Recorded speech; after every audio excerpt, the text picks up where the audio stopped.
di dalam Injil Yohanes pasal yang ke-15.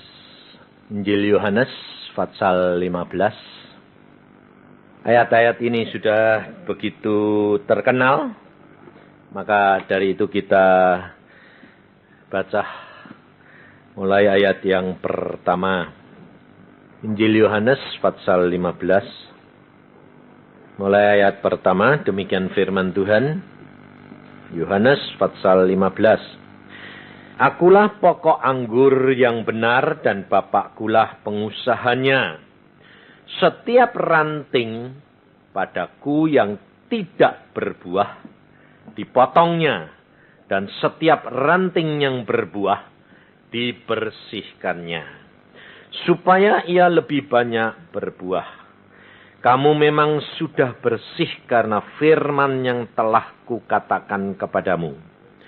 Tinggallah di dalam aku dan aku di dalam kamu. Sama seperti ranting tidak dapat berbuah dari dirinya sendiri kalau ia tidak tinggal pada pokok anggur. Demikian juga kamu tidak berbuah jikalau kamu tidak tinggal di dalam aku. Akulah pokok anggur dan kamulah ranting-rantingnya. Barang siapa tinggal di dalam aku dan aku di dalam dia, ia berbuah banyak. Sebab di luar aku, kamu tidak dapat berbuat apa-apa. Barang siapa tidak tinggal di dalam aku, ia dibuang keluar seperti ranting dan menjadi kering. Kemudian dikumpulkan orang dan dicampakkan ke dalam api lalu dibakar. Jikalau kamu tinggal di dalam aku, dan firmanku tinggal di dalam kamu, mintalah apa saja yang kamu kehendaki, dan kamu akan menerimanya. Dalam hal inilah Bapakku dipermuliakan, yaitu jika kamu berbuah banyak, dan dengan demikian kamu adalah murid-muridku. Saudara, kalau kita dengar firman Tuhan ini dan kita menyimaknya, hampir apa yang masuk di dalam pikiran dan hati kita itu pasti apa? Apa yang saudara perhatikan setelah saudara tadi mendengar akan firman ini? Pasti hal yang paling nyentel itu yang enak. Yang enak apa? Ayat 7. Jikalau engkau di dalam aku dan firmanku di dalam kamu, mintalah apa saja kamu akan dapat tak? Nah, yang paling nyentel itu lah. Betul lah? Karena apa saudara? Karena kita ini kepingin apa? Memuaskan apa yang menjadi kerinduan kita. Nah, dan ternyata itu adalah keinginan dari tiap-tiap manusia yang hidup di dalam dunia. Memuaskan apa yang kita inginkan. Nah, tetapi kerap kali kita lupa. Sebetulnya yang saudara perhatikan itu, yang saudara kepingin dapat atau yang bayarnya. Bagaimana dapatnya? Yang saudara harusnya perhatikan yang mana? Bagaimana dapatnya? Tapi saudara kerap kali bagaimana apa? Terimanya. Saudara, Allah itu kalau janji tidak pernah bohong. Betul tak? Pasti amin tak? Firman Tuhan ini ya dan amin tak? Nah, tapi mengapa saudara jadi orang Kristen kerap kali kok kecewa? Katanya, kalau aku di dalam kamu, firmanku di dalam kamu, minta apa saja, kamu dapat. Tapi kok aku ini, masalahku kok tidak selesai-selesai. Baca firman, sudah. Percaya dia, iya. Nyatanya kok aku sembahyang, tidak dapat. Di mana letak kesalahannya?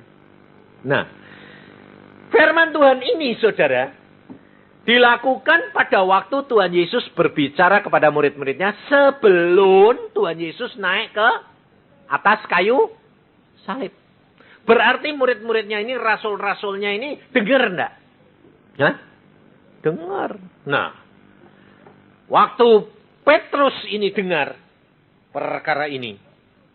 Lalu pada waktu Tuhan Yesus berkata, aku sebentar lagi akan dianiaya. Dan kamu semuanya akan meninggalkan aku. Petrus bilang apa? Sekalipun aku mati, aku tidak akan tinggalkan kamu. Sekalipun semua tinggalkan kamu. Saya yakin, saudara jadi orang Kristen kalau ditanya sama Tuhan Yesus, juga jawabannya pasti persis seperti Petrus. Sementara sedang tidak ada ancaman. Iya dah.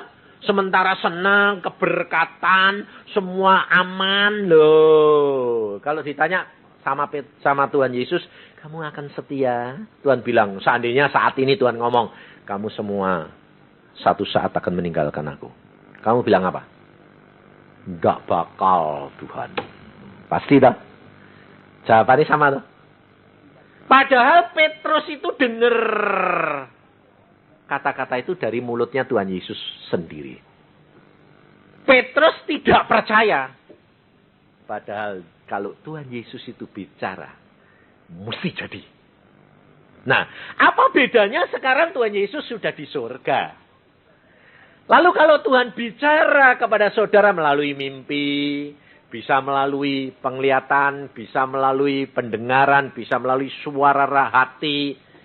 Kira-kira saudara lebih percaya pikiranmu, pendapatmu, atau percayakan firman Tuhan itu? Hah? Pasti saudara lebih percaya akan pikiranmu. Kenapa? Karena saudara lalu bilang apa? Ya, itu dari Tuhan. Tidak? Nah, ya dah. Betul dah? Nah, apa bedanya sekarang sama Petrus? Nah, saudara mungkin ngomong gini. Lain, Petrus kan Tuhan Yesus pada waktu itu kan muka sama muka gini. Loh, tapi sekarang ini Tuhan Yesus nggak kelihatan. Betul? Tapi firman-Nya yang saudara ini baca ini ya dan amin pada. Hah? Nah, kenapa saudara kok ragu-ragu? Saudara waktu percaya, ini firman Tuhan, percaya enggak kamu? Percaya? Hah? Nah, kalau langsung kamu baca firman, dalam masalah terus ada ayat satu muncul, rema, jadi kamu sepertinya seolah-olah ayat ini bicara. Kamu percaya enggak kalau Tuhan bisa pakai ayat itu bicara sama kamu? Percaya? Tapi kalau udah jadi? Hah? Nah, inilah saudara. Kita kerap kali menanggapi firman Tuhan itu bukan dengan pikirannya Yesus, tetapi dengan pikiran kita sendiri. Nah, dengan cara begitu, saudara tidak akan sampai kepada kegenapan akan firman daripada Tuhan. Padahal ayat ini sudah berkata dengan jelas, firman-Ku yang membersihkan kamu. Tapi kalau saya katakan gini, saudara baca firman banyak-banyak, nanti firman ini akan berjalan dan akan membersihkan kamu. Apa yang diartikan membersihkan? Artinya pikiran kita, cara berpikir kita, dan watak perangai kita yang jelek itu semua akan diubahkan oleh Tuhan. Saudara bilang apa? Mana bisa? Ini. Padahal segala sesuatu itu dimulai dari pikiran, saudara. Maka Petrus pada waktu itu tidak percaya. Karena apa? Karena dia tahu dia mau setia sama dengan saudara dan saya. Kita mau setia sampai mati.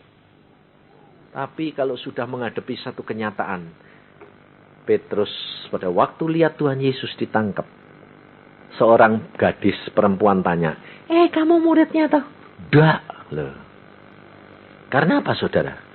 Terancam keadaan diri kita. Coba sekarang saja saudara, coba. Saudara, salah satu contoh yang kecil. Ada kumpulan orang banyak, persis di restoran. Lalu yang punya restoran bilang, saudara coba sembahyang. Atau pas gini banyaknya. Salah satu ibu-ibu, mari Bu, sembahyang Bu. Ayo, jujur. Mau enggak? Langsung berani. Oh ya, jadi saksi Yesus. Atau, apa gemeteran. Ini baru menghadapi orang-orang hanya disuruh sembahyang saja. Malu enggak? Malu. Apalagi kalau kepala mau dicopot. Ini kita kerap kali tidak menyadari, saudara. Bahwa mengikut Yesus, itu ada harga yang saudara dan saya harus bayar. Dan terutama gengsi kita ini loh. Karena saya terus terang ngalami sendiri, saudara. Saya sudah dari kecil umur 12 dipanggil Tuhan untuk menjadi hambanya. Jadi dari kecil itu sudah kenal Tuhan.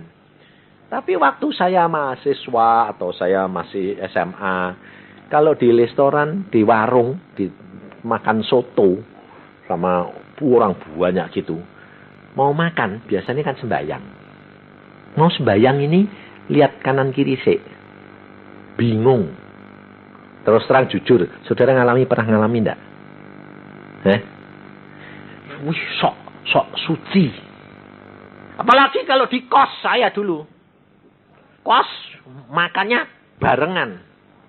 Bukan yang nyediain yang makan ini makan sendiri. Jadi rumahnya. Jadi makannya itu mesti barengan gitu. Ikannya dijatah. Cek sembayangnya ndak cepet. Kabur.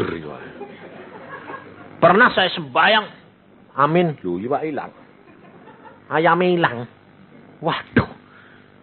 Lalu lain kali tak pikir, mas tak pendem. Hilang lagi. Piye carane sembahyang cekelin. Lah kira-kira kalau saya sembahyang lalu tangan saya di atas nasi sama ikan. Sembayangnya itu tertuju pada ikan nasi atau kepada Tuhan. Loh ini loh saudara, kita kerap kali itu tidak nyadari. Bahwa apa pengabdian kepada atau ibadah kita kepada Allah itu tidak tertuju kepada Tuhan, tapi tertuju kepada apa? Makan, minum. Nah, sekarang apa bedanya sama saudara kalau punya masalah? Sembayangnya sama Tuhan itu sebetulnya pikiranmu tertuju sama Tuhan apa tertuju pada masalah? Masalah toh? Tujuanmu mampir sama Tuhan itu sebetulnya masalahmu toh? Lah apa bedanya mbak aku takut kehilangan nih Pak? Sama, cuma bedanya aku pada waktu itu ikannya cuma sak potong, kamu punya masalah yang gede. Apa bedanya saudara? Kenapa? Karena kamu belum ngalami seperti Petrus. Petrus pada waktu dia melihat Tuhan Yesus, dia gemeter. Dianiaya, ditampar, ditangkap, ditelanjangi. Waduh, Petrus ya tidak sanggup. Tuhan. Lalu anak gadis bilang, kamu muridnya toh? Enggak. Padahal baru malamnya ngomong gini, mati mau. Masuk penjara, tidak apa-apa. Ditanya, itu gemeter. Saudara, kita lihat coba. Tetapi setelah Petrus melihat Yesus di atas kayu salib. Setelah Yesus mengatakan, aku sudah genap, aku tanggung semua. Dan dia lihat Yesus bangkit. Dia ngalami sendiri. Dan pada waktu Yesus bangkit, ketemu Petrus, Yesus tidak menegur Petrus. Tuhan Yesus tidak pernah baca. Kamu sudah nyangkali aku toh? Tidak pernah toh? Tidak pernah negur toh? Kira-kira kalau ada saudara salah sama saudara kena fitnah, saudara negur enggak? Negur enggak? Pasti negur. Saya sendiri terus terang ini baru ngalami tadi malam.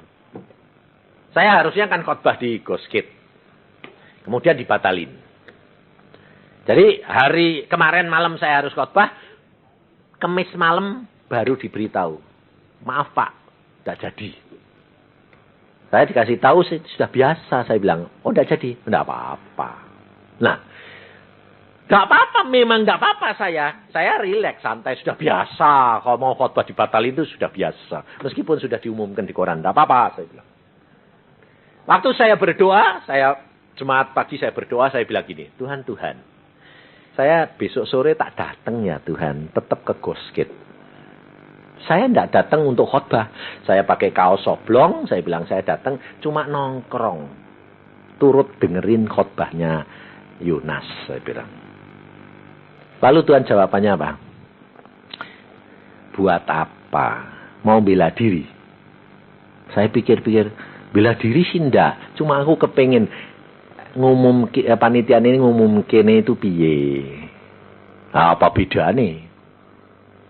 Wah ya wis. Soalnya kalau saya di sana dia mau ngumum ke Pak Yusak berhalangan, tidak mungkin dong ngurangin dada di situ. Betul tak? Loh, saudara, saya rela. Cuma saya kepengen tak nonton lah. Nah, kalau saya datang di Gosgate, mau tidak mau panitia ini bingung nggak? Hah? Orang lain bingung nggak bertanya-tanya? Nah, Tuhan bilang apa? Kamu mau bela diri. Saya bilang, nah, saya malu dewek. Saya bilang, enggak. Nah, kalau enggak ya enggak usah teko toh ngapain. Oh iya, enggak usah datang. Saya malah datang ke tempat lain, anak saya yang khotbah. Saya yang jadi pendengar. Enggak apa-apa saya bilang. Loh, tapi saya mendapatkan damai sejahtera. Karena apa? Rela, saudara. Yesus sudah memberi contoh bahwa kita harus rela apapun yang orang lain berbuat kepada kita. Karena apa? Karena kasih itu percaya akan segala sesuatu. Kasih itu salah satunya percaya akan segala sesuatu. Berarti segala sesuatu yang terjadi dalam diri saya, kita percaya bahwa itu Allah punya maksud yang indah. Biarpun itu sakit. Pasti saya dianggapnya tidak nepati janji. Loh, sudah diumumkan di koran nih. Yusak khotbah. Tidak muncul lagi. Loh, ya toh? Mau muncul sama Tuhan. Mau bela. Loh, lah mau muncul kok malah bela. Ya wis sudah. Diomongin apa? Biarin. Lalu Tuhan ngomong, lah aku bangkit dari antara orang mati. Orang Yahudi bilang apa? Mayatnya dicuri. Apakah aku bela diri? Apakah aku nunjukin? Ini aku. Enggak. Ora urusan. Mau apa ya biarin lah. Yang penting itu Allah itu tahu. Kasih itu percayakan segala sesuatu. Oke, saya bilang. Saya percaya rencanamu itu indah. Amin. Inilah saudara. Maka kita kerap kali bisa ngomong, tetapi kalau kita menghadapi kenyataan, kita harus berani bayar harga ini, saudara. Kalau tidak, firman tidak akan menjadi suatu kenyataan. Kalau saudara tidak ngalami, saudara tidak akan ngerti. Oh, maksudnya firman Tuhan, kasih itu percaya segala sesuatu tuh gini, Tuhan. Ya. Kamu percaya enggak? Segala sesuatu yang terjadi dalam hidupmu, aku tahu dan aku izinkan. Dan aku yang menetapkan segala-galanya. Iya. Ya sudah toh. Kalau kamu percaya, kenapa kamu mau turut-turut? Iya, ya sudah. Jadi saya bisa lega, saya rileks loh. Tidak sakit hati. Ketemu orang yang tidak negur. Saya tidak urusan. Mau diumumkan apa, masa bodoh. Yang penting kan aku rileks. Betul. Yang bingung kan sana sendiri toh. Wong manggil sendiri, dibatalin sendiri. Malah kasihan loh mereka itu. Kenapa? Bingung sendiri. Saya yang tidak bingung. Dia yang bingung. Kayak Petrus. Petrus sudah ngomong sama Tuhan Yesus. Mati pun boleh. Ketemu Tuhan Yesus. Tuhan Yesus cuma tanya apa? Petrus, engkau mengasihi aku. Bingung Petrus nangis. Karena merasa. Waduh ya aku tahu. Aku ngasihi. Cuma pada saat itu tuh aku kepepet. Loh. Saudara ya gitu dah. Hah? Kalau ditanya saudara ngasih Yesus lah. Hah? Tapi kalau tidak bisa karena apa? Pepet. Contoh nih, salah satu contoh. Dompetmu isinya cuma 10.000 satu tok. Ada kolektor. Tak pikir kok tidak ada kolektor. Wah lu lah kolektor. Oh Tuhan ngomong. Berikan. Nanti aku pulangnya piye. Loh, Dek, 5.000-an sampai 5.000 lumayan lah. Ini cuma satu. Masa susu? Loh, masa kembali? Ada enggak orang ngasih kolektor kembali? Loh, jujur, ada enggak? Enggak ada. Di Jawa enggak ada. Pergi ke daerah Manado sana. Susu. Kembali. Nggak mau ngasih 500 ya? 1.000 nyari balik. Kan biasa. Ada. Bahkan ada lagi ini di Jawa ini, bukan kembali. Dia masuk kantong, makanya kamu perhatikan kantong kolektor sekarang kenapa lubangnya kok cilik-cilik. Ayo jujur, sekarang lubangnya kan pendek, kecil-kecil toh. Dulu kan enggak toh. Dulu kan lebar-lebar. Sekarang lubangnya kecil-kecil. Kenapa? Nah, ini kenyataan saudara. Masuk supaya tidak kelihatan. Biasanya kan ini. Tuhan berkata, kalau memberi tangan kanan, jangan tahu tangan kiri. Jadi, kalau memberinya tidak dilepas. Masuk sekalian. Plus. Masuk. Belum ngerakup yang lain. Loh, ini ada loh. Ada loh. Dan ini ketangkep basah. Yang ngelakuin siapa? Majelis. Jadi dia nganu gini, sudah penuh, kan muter masuk kan, masuk ke belakang, dia masukin, dia mau sambil jalan masukin ngambil lagi, ketahuan, ketangkep basah, malunya kayak apa saudara? Jadi kita ini kerap kali tidak menyadari bahwa ibadah kita ini. Kalau saya cerita gini, saudara bilang, wah keterlaluan, bilang betul enggak? Ayo, kamu jujur. Kamu bilang keterlaluan enggak? Keterlaluan toh? Kamu sendiri berbuat begitu. Tahunnya. Tuhan, aku berikan kamu ini. Tolong balikin berkati 100% ya Tuhan. Betul enggak? Jadi kamu ngasih 1.000, mintanya 10.000 toh? 10 kali toh? Cuma enggak terang-terangan. Tapi di dalam pikiran. Ayo jujur. Kalau kamu ngasih itu, hamba Tuhan kerap kali bilang apa? Jangan takut. Cobai Allah. Beri. Maka kamu akan dikasih 10 kali lipat. 100 kali ganda. Betul? 60 kali ganda. 30 kali ganda. Apa bedanya? Terus kamu bilang, wah aku ngasih yang banyak supaya balik. Sama atau persis toh? Ngasih peluk ngerakup yang lain. Cuma di dalam dunia rohani loh. Belum berbuat. Tapi Tuhan Yesus berkata apa? Kalau kamu melihat seorang perempuan tergerak nafsumu, kamu sudah berzina. Sebetulnya kita ini di hadapan Tuhan itu sebetulnya serakah enggak? Sama saudara. Maka dari itu saudara baca firman dan setiap ayat alami seperti yang dialami Petrus. Petrus setelah dia mengenal Yesus secara pribadi, dia ngalami sendiri, diubahkan Petrus. Kita lihat di dalam Kisah Rasul pasal yang ke-12. Luar biasa Petrus ini. Maka Tuhan memilih Petrus karena Tuhan tahu Petrus dapat diubahkan menjadi satu ciptaan yang baru. Kisah Rasul 12, ayat yang ke-4. Setelah Petrus ditangkap, Herodes menyuruh memenjarakannya di bawah penjagaan 4 regu. Masing-masing terdiri dari 4 prajurit, jadi 16 orang.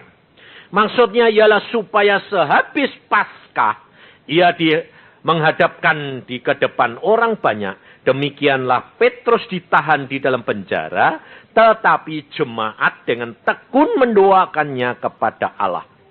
Pada malam sebelum Herodes hendak menghadapkannya kepada orang banyak, Petrus tidur di antara 2 orang prajurit, terbelenggu dengan 2 rantai. Selain itu, prajurit-prajurit pengawal sedang berkawal di muka pintu. Tiba-tiba berdirilah seorang malaikat Tuhan dekat Petrus dan cahaya bersinar dalam ruang itu. Malaikat itu menepuk Petrus untuk membangunkannya, katanya, "Bangunlah segera." Maka gugurlah rantai itu dari tangan Petrus. Lalu kata malaikat itu kepadanya, "Ikatlah pinggangmu dan kenakanlah sepatumu." Ia pun berbuat demikian. Lalu malaikat itu berkata kepadanya, "Kenakanlah jubahmu dan ikutlah aku." Lalu ia mengikuti malaikat itu keluar dan ia tidak tahu bahwa apa yang dilakukan malaikat itu sungguh-sungguh terjadi. Sangkanya ia melihat suatu penglihatan. Setelah mereka melalui tempat kawal pertama dan tempat kawal kedua, sampailah mereka ke pintu gerbang besi yang menuju ke kota. Pintu itu terbuka dengan sendirinya bagi mereka. Sesudah tiba di luar, mereka berjalan sampai ke ujung jalan dan tiba-tiba malaikat itu meninggalkan dia. Dan setelah sadar akan dirinya, Petrus berkata, "Sekarang taulah aku benar-benar bahwa Tuhan telah menyuruh malaikatnya dan menyelamatkan aku dari tangan Herodes dan dari segala sesuatu yang diharapkan orang Yahudi." Perhatikan sampai di sini. Petrus, pada waktu pertama kali dia menyangkali Yesus, dia hanya ketemu seorang gadis. Dia sudah ketakutan. Sekarang setelah dia sadar dan dia mengenal akan siapa Yesus sebetulnya, dia sekarang ditangkap untuk dihadapkan massa dan dipotong kepalanya seperti Yakobus, saudaranya, saudara seimannya. Petrus bisa tidur nyenyak, saudara. Dia dikawal, dirantai, dibelenggu, bisa tidur nyenyak. Kira-kira orang ini itu pikirannya risau apa enggak? Hah? Enggak. Saudara kalau punya masalah, kalau risau bisa tidur nyenyak enggak? Enggak bisa. Tapi kalau saudara bisa tidur nyenyak, itu berarti saudara sudah menyerahkan dalam tangan Tuhan. Belajar dari apa yang dialami Petrus. Sebab Tuhan sudah berkata, "Jikalau engkau di dalam aku," kata Tuhan, berarti saudara serahkan segala sesuatu di dirimu dalam tangannya Yesus. Dan firmanku di dalam kamu. Firman ini menjadi rema buat kita. Tuhan berkata, "Minta apa saja, aku akan berikan." Resep yang Tuhan sudah berikan kepada saudara dan saya. Kita harus serahkan segala sesuatu hidup kita dalam tangan Dia 100% tanpa tawar-menawar. Berarti rela terjadi apapun. Petrus sudah bisa. Dia pada waktu itu ditangkap, oh ya sudah. Kalau sudah selesai, ya sudah toh. Sebetulnya saudara, Yakobus itu enak enggak? Yakobus itu salah satu rasul Tuhan 12. Ternyata dia belum kerja apa-apa. Sekarang dia sudah duduk di, lebih dulu nomor 1. Dia duduk di sebelah kanan Allah, menantikan rasul-rasul yang lain. Langsung belum kerja, dipotong kepalanya. Sebetulnya enak yang kerja atau enak yang Yakobus? Di antara 12 rasul ini, yang paling enak siapa? Yakobus, saudara. Kenapa? Tanpa kerja, nyerahin kepalanya, selesai. Dan murid yang lain, saudara tahu Petrus, kerja setengah mati, masuk penjara, keluar penjara, terus kemudian matinya disalib, dijungkir, dibakar. Petrus. Yohanes dibuang ke Pulau Patmos. Saya sudah pernah ke Israel, lalu pergi ke Pulau Patmos. Saudara tahu, di sana tidak ada pohon. Karang semuanya. Dan Yohanes dilepas di situ, mati kelaparan. Dan Yohanes sudah pernah digoreng. Wajan besar, mendidih, Yohanes dicemplungi. Plung, digoreng. Tidak mati. Tidak mati, ambil lagi, buang ke Pulau Patmos. Nah, sengsara enggak? Hah? Paling enak Yakobus. Sebab zaman itu matinya Yakobus tuh tangkap, dihadapkan, bunuh, diliutin, pling, tidak ada semenit, copot sudah, selesai. Yang lain masih kerja setengah mati, dia sudah nunggu di sana bersama dengan Yesus. Kedudukannya sama. Raja muda semua, 12. Loh. Enak mana? Mau jadi Yakobus?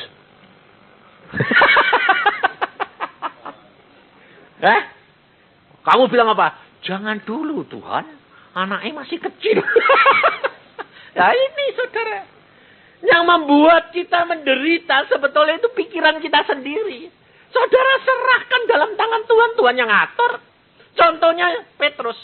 Yakobus mati, Petrus pikirnya, wah cukup selesai sama-sama dengan Yakobus lah, bubar. Petrus sudah enak-enak tidur, dibangunin. Bangun, ayo jalan. Pakai pakaian. Rontok semua, jalan. Loh, Alkitab ini up to date, saudara. Zaman sekarang kamu lihat. Saudara kalau ke supermarket, ke kantor-kantor, kamu lewat ke bank, pintunya buka sendiri enggak? Tidak usah ada penjagaan itu. Ya dah. Zamannya Petrus 2000 tahun yang lalu sudah ada. Loh, kamu tadi dengar enggak? Pintunya buka sendiri. Up to date enggak? Loh, Alkitab ini up to date loh. Tapi saudara bilang, kuno. Siapa bilang? Saudara tahu, kita ini di mana? RCTV dah? Iya dah? Zaman dulu Alkitab sudah ngomong perkara TV belum? Belum. Makanya itu baca Alkitab gak ngerti ya. Baca di Wahyu. Tuhan tuh sudah bicara perkara TV. Makanya saudara itu baca kalau dibaca sudah baca tapi gak ngerti masalahnya. Wahyu 11. Makanya kalau baca minta hikmat Allah. Maka saudara akan tahu. Wahyu 11 ya. Lalu ayat yang ke-9. Mulai ayat 9. Dan orang-orang dari segala bangsa dan suku dan bahasa dan kaum melihat mayat mereka 3,5 hari lamanya. Dan orang-orang itu tidak memperbolehkan mayat mereka dikuburkan. Dan perhatikan. Ayat 9 tadi perhatikan. Dan orang-orang dari segala bangsa dan suku dan bahasa dan kaum. Berarti ini seluruh dunia enggak? Melihat mayat mereka 3,5 hari lamanya. Dan orang itu tidak diperbolehkan mayat mereka dikuburkan. Bagaimana caranya? Kok orang nanti ada dua saksi Tuhan nanti akan mati di Yerusalem. Kemudian seluruh bangsa di seluruh dunia ini melihat mayat mereka. Dan tidak boleh dikuburkan. Semua suku, semua bangsa, semua dunia ini melihat. Sekarang kejadian di Senayan, saudara bisa lihat di Surabaya enggak? Melalui apa? Nah, firman Tuhan ini bicara perkara apa? TV, saudara. Waktu saya baca ini, Pak, saya waktu tahun itu, pada waktu tahun 49. Belum ada ini. Saya baca ini, saya bilang, mana mungkin Tuhan. Ada 2 saksimu mati di Yerusalem kok seluruh dunia melihat. Saya bilang, mana mungkin. Saya bilang. Kalau koran ya bisa, tapi kan tidak bisa lihat Tuhan. Saya bilang, Tuhan bisa apa? Tunggu anak, waktunya akan tiba dan kamu akan melihat kegenapan firman Tuhan. Saya diomongi gitu, saya bilang, ya mana coba tak buktiin. Baru tahun 70. Tahun 70, jadi 21 tahun. Waktu saya lihat Rudi Hartono main di All England, Tuhan bilang, kamu lihat Rudi di mana? Sedang nonton ini saya. Tuhan bilang, kamu lihat Rudi di mana? Wah, di All England. Kok kamu sekarang lihat? Ya Tuhan. Tahun 49 kamu tanya aku perkara Wahyu itu. Oh, TV maksudmu? Ya. Cuma zaman itu gak ada TV, betul? Yohanes ngomong bilang, TV, tapi yang udah arti. Zaman itu belum ada TV. Lah Yohanes nulisnya bagaimana? Nulisnya ya dia bilang, seluruh dunia lihat. Tapi apa itu? Tak ngerti. Dua saksi itu akan mati. Tapi seluruh dunia lihat. Dia di dalam penglihatan lihat. Semua bangsa lihat. Ya. Tapi namanya alatnya tak ngerti dong. Nah kalau disebut TV. Lah orang zaman itu kan bingung. Apa? Dia cuma nerangkan seluruh dunia akan lihat. Mayat mereka tidak boleh dikubur. Zaman sekarang setelah saudara lihat. Oh maksudnya TV. Loh ya dah. Satu lagi. Patung-patung akan berbicara. Apa itu? Radio tuh? Hah? Loh, zaman sekarang robot-robot. Selamat datang. Betul dah? Loh, lah kalau zamannya Yohanes, dia tidak tahu namanya robot, namanya ya patung. Loh, itu kan patung. Kok ngomong selamat pagi? Loh, up to date dah? Hah? Maka Alkitab tidak pernah tidak up to date. Sebab ini firman Tuhan. Dia berkata, aku Alfa dan aku Omega. Dia yang pertama dan dia yang terakhir. Maka dari itu kalau saudara membaca firman Tuhan, luar biasa. Saudara, masalah semua ada di dalam Alkitab. Sampai yang jorok, sampai yang kudus, ada komplit. Tidak ada Alkitab tertutup. Kitab sucinya orang lain, agama lain, saudara. Tidak ada yang jorok seperti, yang komplit seperti Alkitab. Perjinahannya diceritain sampai detail. Bayangin. Sampai lesbian ada. Homoseks ada. Ya dah? Kitab sucinya orang lain tidak ada. Tidak ada disebut. Masa lesbian disebut-sebut? Alkitab paling komplit. Maka dari itu saudara. Mengapa kekristenan kita harus diubahkan? Karena Allah mau supaya saudara dan saya kudus. Sebab tidak ada yang tersembunyi di hadapan hadirat Allah. Maka kalau saudara dan saya tidak membaca firman Tuhan. Dan firman ini tidak membersihkan engkau. Rugi. Sebab Tuhan sudah berkata. Ranting ini kalau tidak nempel pada pokok. Tidak akan berbuah. Dan pada waktunya dikerat. Jadi jangan kira kalau kita sudah percaya Yesus sudah dibaptis. Tapi saudara tidak baca Alkitab. Tidak menjadi pelaku firman. Saudara bilang. Yang penting kan nanti selamat kok enak. Yesus berkata kamu harus berbuah. Tidak berbuah. Potong. Tuhan berkata. Maka dari itu saudara. Jangan sekedar agama. Tetapi lakukan firman Tuhan dengan benar. Tiap hari firman Tuhan engkau baca.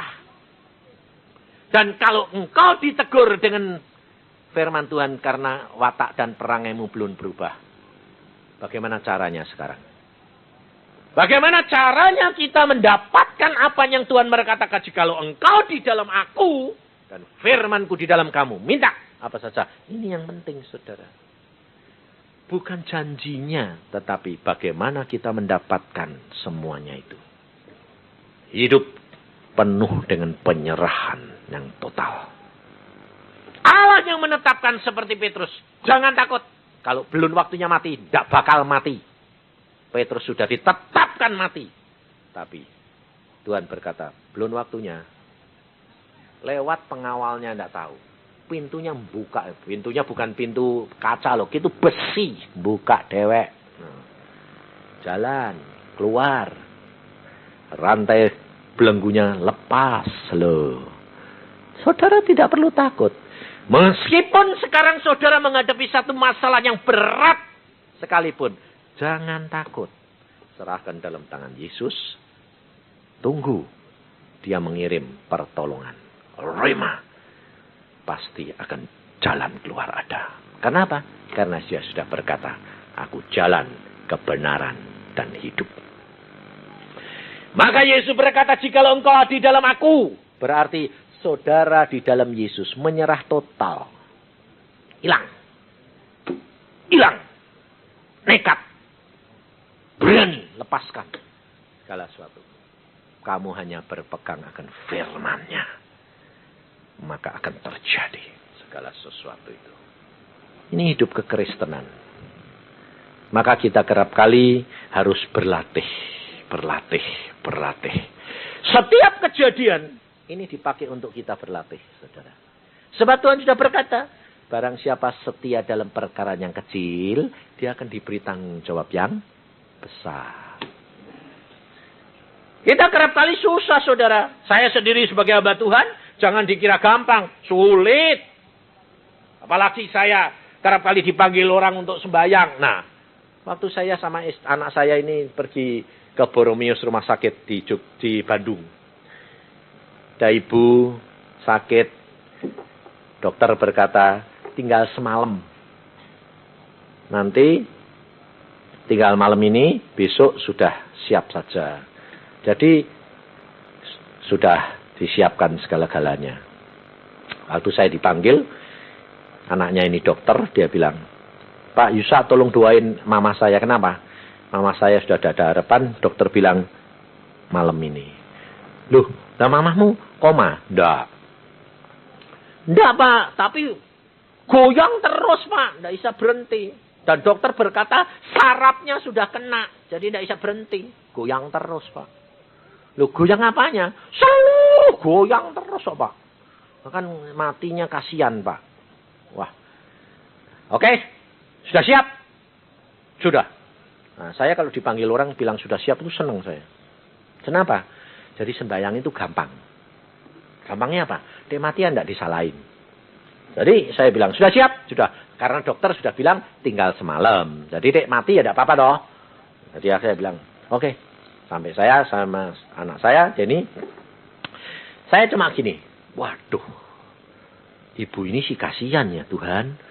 Sudah tua. Keroncalan terus gini ditonton sama anak cucu bayangin saudara. Sampai pakaiannya itu tidak bisa nempel, hampir terlanjang. Saya bilang, Tuhan kasihan dipermalukan. Terus saya bilang, Tuhan, apa yang kita harus berbuat? Keadaannya kayak gini, kasihan si Tuhan. Tuhan cuma ngomong, bebaskan dia, terikat oleh kuasa gelap.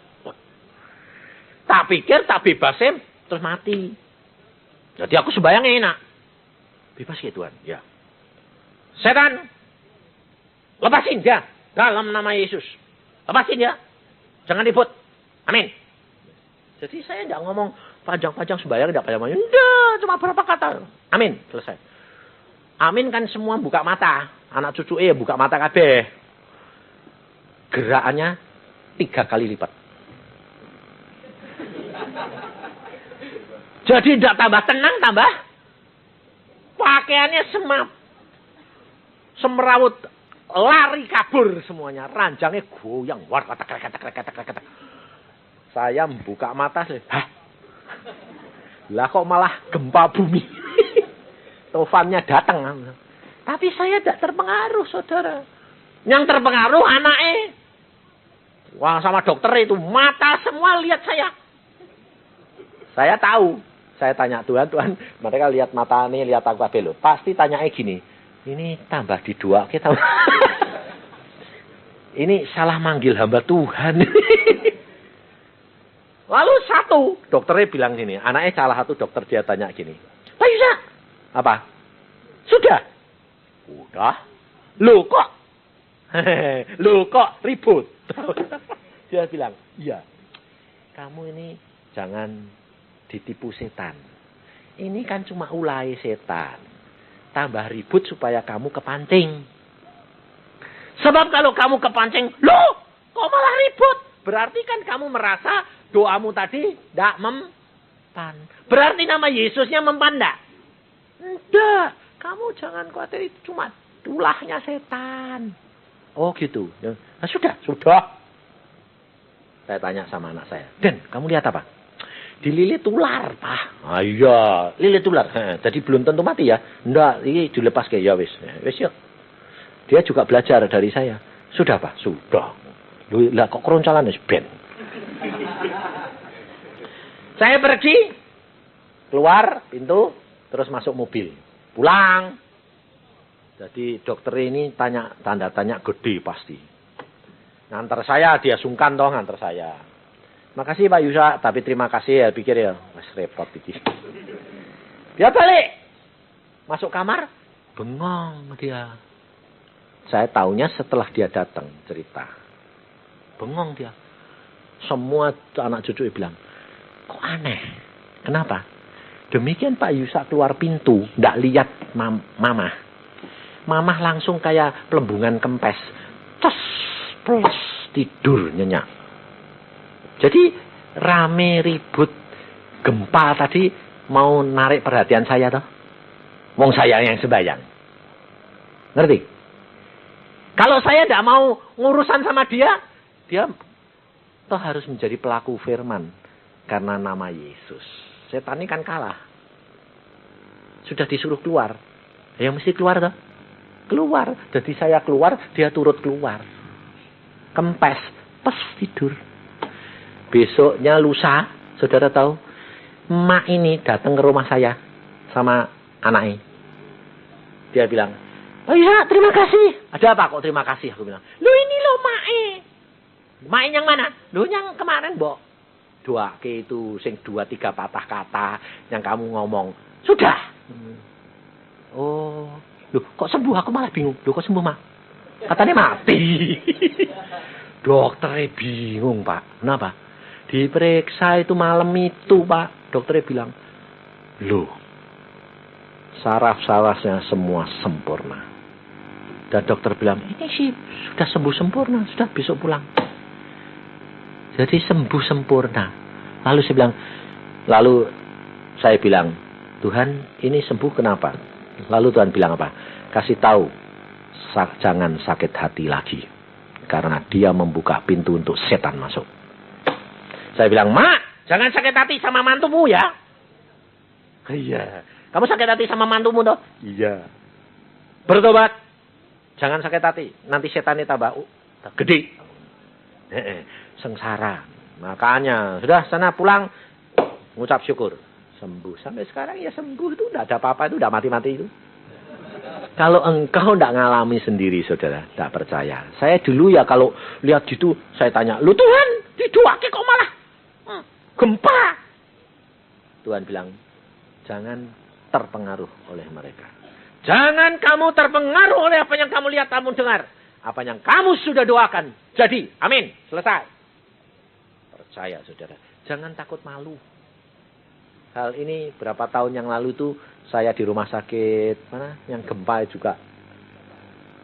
Rumah sakit mana itu? Husada. Saya mampir situ ada seorang bapak. Dokter bilang ini tinggal mati karena paru-parunya itu sudah jebol semua seperti saringan. Jadi napasnya sudah Senin Kemis, ludahnya darah. Lalu istrinya bilang, Pak mampir sih Pak, doain, oke? Kenapa? Dokter bilang tidak ada harapan Pak, sudah mau mati. Ya sudah, beneran tak pikir. Tumpangi tangan, saya bilang, Tuhan, Engkau tahu ini orang sudah waktunya bebasin dan Tuhan. Dalam nama Tuhan, malah gempa. Wah, tempat tidurnya itu sampai grok. Sampai seluruh sal nonton saya. Saya jadi buka mata, ada apa ini? Gempa. Tanganku gini, grok. Tak pikir ini ada apa Tuhan? Kok gempa? Aku sedang ngelas. Oh. Ya wis tak terusi, terusan lah, terus. Amin. Tenang, sudah selesai, pulang. Aku bilang, pulang. 3 hari kemudian dokter tanya, darahnya sudah tidak ada. Di foto ronsen ini lubangnya dilas. Kayak dilasi, bolong-bolong dilas. Sempurna kembali. Saudara tahu? Kerjaan siapa? Tuhan. Saya sendiri tidak ngerti kok. Ya tidak terasa apa-apa. Enggak. Tahu-tahu. Edek. Aku sampai buka mata. Loh dia ada apa ini? Kok malah edek-edek. Tak pikir meh semaput, meh mati ini. Sekarat ini. Tidak tahu malah hidup. Tidak tahu. Tapi sebaliknya tempat lain. Di Jakarta ini. Di rumah sakit Gatot Subroto. Istri kolonel. Saya datang. Saya bilang, sudah siap? Udah, apapun Pak. Masih cerita sama saya ini. Ngobrol. Lalu bilang, ayo sembahyang. Sembahyang jam 1 siang ini. Saya baru numpangi tangan sini. Tuhan Yesus. Tidak jadi saya sembahyang. Kenapa? Saya lihat Tuhan Yesus gini. Tangan nih. Loh, Tuhan ada apa? Aku mau bawa pulang sekarang. Hari ini. Loh, terus aku sembahyangnya apa? Ya berhenti. Amin. Aku bilang gitu. Lah, yang tak sembahyang ini kan bingung. Amin. Nah, bingung. Ada apa, Pak? Lah, aku terus bilang gini. Aku lihat Tuhan Yesus gini tuh. Kue mau dibawa pulang sekarang tuh. Nangis. Lupa. Katanya tadi siap. Loh, Pak. Kok sekarang? Loh, sekarang? Iya. Ditunggu Tuhan Yesus tuh. Loh, aku tak ngomong sama suamiku sama anakku apa? Ya, panggil. Dokter kolonel ini dipanggil, dokter. Lalu saya cepat suaminya panggil, anaknya panggil, anaknya 1, perempuan. Panggil dari rumah. Kenapa? Mamanya mau pulang sekarang. Wah, cepet supir dipanggil, dokternya dipanggil. Dokternya datang, tamu saya bilang, Pak Isa, kowe ngobrol mbak istrimu, setelah selesai ngobrol istrimu pulang. Hari ini? Kok cepet, Pak? Lah, dah tahu Tuhan ini sudah nunggu gini kok. Ya wis. Nanti tak keburu pesan-pesan. Sudah sana ngobrol dia sama suaminya. Pak, aku titip anak ya, terus gini, Tuhan sudah bilang gitu ya, wis deh Pak ya. Tahu pesan apa? Lah apa? Nah, wis ngobrol terus ini. Sebentar lagi anaknya datang, ngobrol terus sampai jam 7 sore. Ngobrol terus. Terus habis selesai, tunggui terus ini sama saudara ini sama istri, sama suami sama anaknya. Terus bilang, wis ya Pak. Loh, wis piye? Wis bar to Pak, wis ana pesen apa? Kowe tanya apa cepet lho. Ya wis cukup wis sampai wis tak catet kabeh kok. Wis ya Pak. Wis, klek mati. Besoknya saya diundang ngubur. Bingung enggak? Loh kok jadi mati tenan? Dia bilang, Pak Yusa terima kasih, coba ada mau kasih tahu, aku udah ada kesempatan untuk ngobrol. Dari jam 1 sampai jam 7. Saudara tahu, kita tidak tahu apa yang akan terjadi. Jangan nunggu Tuhan Yesus di awan. Kepengennya rombongan gitu, pulang sama-sama gitu tuh. Iman rombongan. Sebab Tuhan itu tidak tahu kapan, kamu yang tidak tahu Tuhan itu datang kapan buat kamu. Saudara tidak tahu. Tapi saudara harus siap. Maka dari itu saudara, saya mengalami banyak perkara yang tidak pernah saya pikirkan. Yang saya kira hidup, mati. Yang saya kira mati, hidup. Tak bisa. Tuhan bilang, sak suka aku toh. Wong ini hakku. Maka dari itu siapkan umatku untuk setiap saat menanti kedatanganku. Kapan? Bukan urusan mereka. Tapi hidup dalam kebenaran. Maka kalau aku datang, aku dapati hamba-hambaku setia.